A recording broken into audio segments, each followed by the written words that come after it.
জোর করে পড়তে দেওয়া উচিত না। চোখে কম দেখি? আমার তোমার কেন মনে হচ্ছে যে আমি চোখে কম দেখি? হ্যাঁ স্যার, আপনি কফি শপে গগলস পরে আছেন না?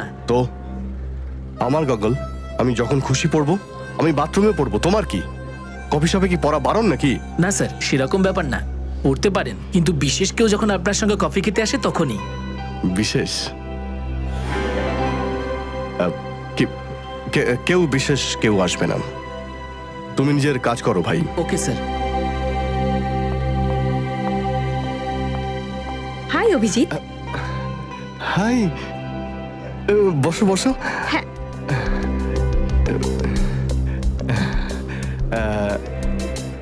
স্যার, বিশেষ অর্ডার নেওয়ার জন্য কিছুক্ষণ পরে আসি। হ্যাঁ পরে এসো, অনেক টাইম আছে, যাও। Okay sir. হ্যাঁ তো জানি, যেই মাত্র তোমার মেসেজটা পেয়েছি